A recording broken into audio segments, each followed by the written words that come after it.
नमस्कार दोस्तों, मैं अर्नब का पापा हूं। इस बार हमने परिवार के साथ भारत के सबसे खूबसूरत राज्यों में से एक मेघालय की यात्रा का प्लान बनाया है। ये सफर सिर्फ एक मंजिल तक पहुंचने का नहीं, बल्कि रास्ते में मिलने वाले हर अनुभव को जीने का है।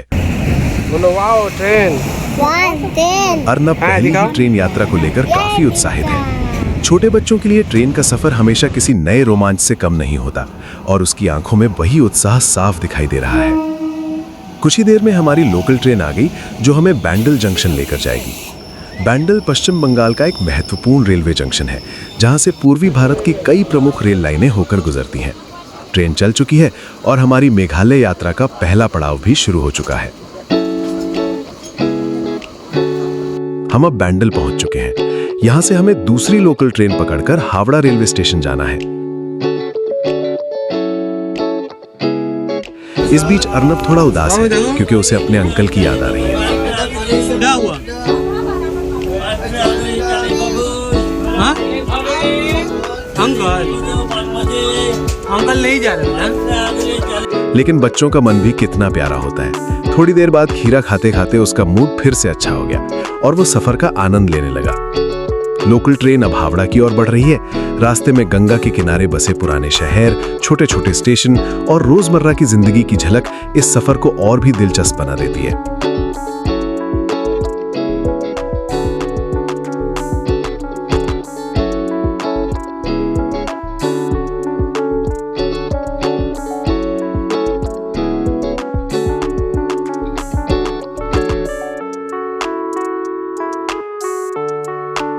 आखिरकार हम हावड़ा रेलवे स्टेशन पहुंच गए हैं। ये सिर्फ भारत ही नहीं, बल्कि दुनिया के सबसे व्यस्त रेलवे स्टेशनों में से एक माना जाता है। हर दिन लाखों यात्री यहां से अपनी यात्रा शुरू करते हैं।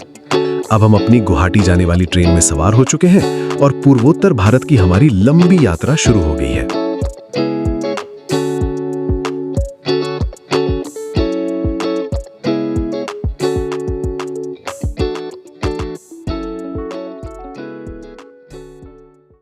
रात गहराने लगी है और लंबे सफर की वजह से अर्नब भी थक गया है। कुछ ही देर में वो अपनी छोटी सी दुनिया में खोकर गहरी नींद सो गया।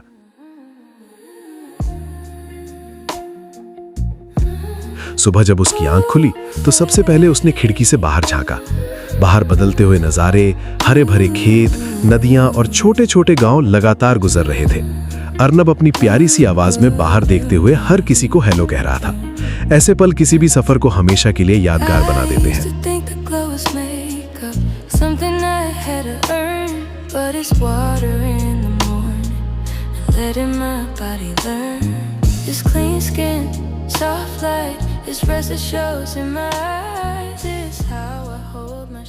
कई घंटों की यात्रा के बाद आखिरकार हमारी ट्रेन गुवाहाटी रेलवे स्टेशन पहुंच गई।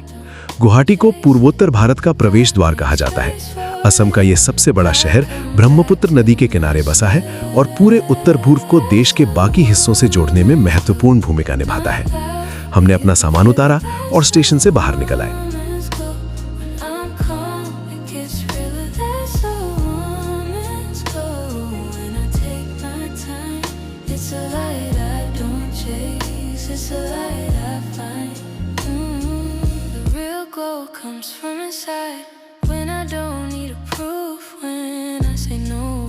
Guilt and I still keep my peace. It's being kind, staying sharp. It's knowing what I allow. It's moving slow on purpose and standing solid now. I protect my energy. I don't pour it out for free. बाहर व्यवस्थित parking area में हमारी पहले से book की हुई गाड़ी हमारा इंतजार कर रही थी। इसी बीच अर्नब की नजर पास खड़ी एक दूसरी गाड़ी पर पड़ी और उसने तुरंत कहा, पापा मुझे उस गाड़ी में जाना है। उसकी ये मासूमियत देखकर हम सब मुस्कुरा दिए, लेकिन हमारी बुकिंग इसी गाड़ी की थी, इसलिए अब हमारी सड़क यात्रा यहीं से शुरू होने वाली थी।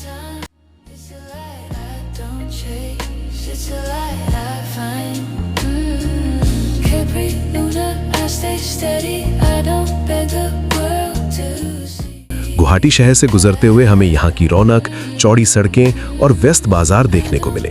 ये शहर धार्मिक, सांस्कृतिक और प्राकृतिक दृष्टि से बेहद महत्वपूर्ण माना जाता है।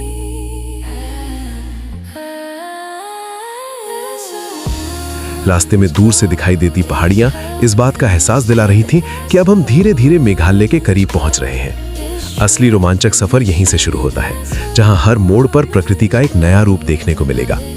अगर आपको हमारी ये यात्रा पसंद आई हो तो अगले व्लॉग में हमारे साथ मेघालय की खूबसूरत वादियों, उमियम लेक, शिलोंग और कई शानदार जगहों की सैर जरूर कीजिए। मिलते हैं अगले सफर में।